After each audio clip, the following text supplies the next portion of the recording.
जिस समस्या को बड़े बड़े नेता और इंजीनियर दूर नहीं कर पाए, उस समस्या को बाजपुर नगर पालिका के एक स्टोर इंचार्ज सीताराम तिवारी ने नगर पालिका के प्रशासक राकेश चंद तिवारी के निर्देश पर दूर करने का काम किया है।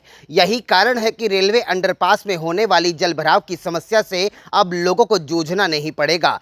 अब आने वाले टाइम के लिए हम उसको ऐसा कर देंगे, बस जाके एक स्विच दबाना पड़ेगा और पानी अपने आप बाहर आ जाया करेगा। किसी ने सच ही कहा है कि अगर दिल में कुछ करने का जज्बा हो तो रास्ते अपने आप बनने शुरू हो जाते हैं। यह कहावत बाजपुर में सच साबित हुई है, जहां लोगों को जाम से निजात दिलाने के लिए करीब 2.5 करोड़ रुपए की लागत से ग्राम चकरपुर में रेलवे अंडरपास का निर्माण कराया गया। लेकिन बारिश के बाद रेलवे अंडरपास में होने वाले जलभराव की समस्या से लोगों को जूझना पड़ रहा था। जलभराव की समस्या को समाप्त करने के लिए कई बार लोगों द्वारा नगर पालिका और स्थानीय अधिकारियों से मांग की गई, लेकिन नगर पालिका के अधिकारियों और निवर्तमान पालिका बोर्ड ने लोगों की समस्या को अनसुना कर दिया।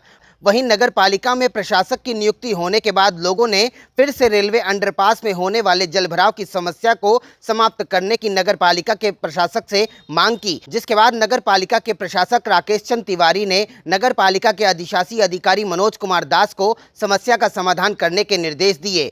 इसी के चलते अधिशासी अधिकारी मनोज कुमार दास ने नगर पालिका के स्टोर इंचार्ज सीताराम तिवारी को इसकी जिम्मेदारी दी। रेलवे अंडरपास की समस्या का समाधान करने की जिम्मेदारी मिलने के बाद सीताराम तिवारी ने अपनी टीम के साथ लगातार मेहनत कर समस्या को दूर करने का काम किया है। यही कारण है कि अब बारिश के बाद रेलवे अंडरपास में जलभराव होने पर मोटर का एक बटन दबाकर पानी को निकाला जा सकता है। आप भी सुनिए सीताराम तिवारी द्वारा किस तरह से समस्या का समाधान कराया गया है।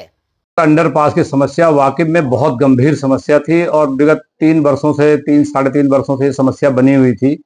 इतना ज्यादा पानी था, उसमें 8-8, 10-10, 12-12 फुट पानी था, रास्ता पूरा रुका हुआ था।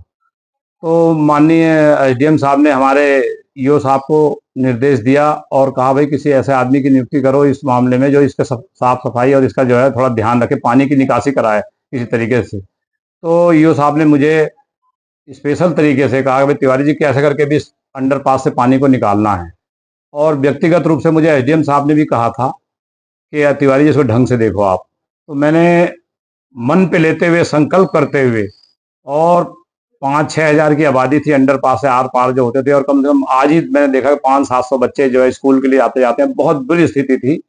तो इसके लिए हमने अपनी एक छोटी सी टीम बनाई और टीम बना करके वो 3 साल पुराना जो गड्ढा था, जो बिल्कुल मिट्टी से भरा हुआ बंद था, उसमें सबसे पहले मैं ही उतरा, क्योंकि उसमें जहरीले जीव हो सकते हैं, सांप बिच्छू वगैरह आदि कोई भी चीज हो सकता है, क्योंकि 3 साल से बंद और इतना गंदा पानी था उसके अंदर जिसका कोई जवाब नहीं।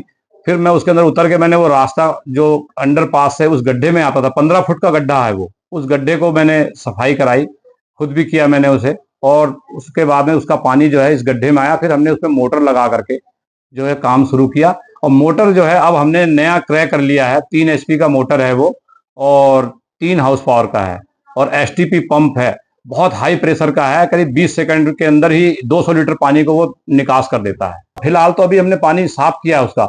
अब आने वाले टाइम के लिए हम उसको ऐसा कर देंगे, बस जाके एक स्विच दबाना पड़ेगा और पानी अपने आप बाहर आ जाया करेगा। कभी जीवन में परेशानी का सामना नहीं करना पड़ेगा।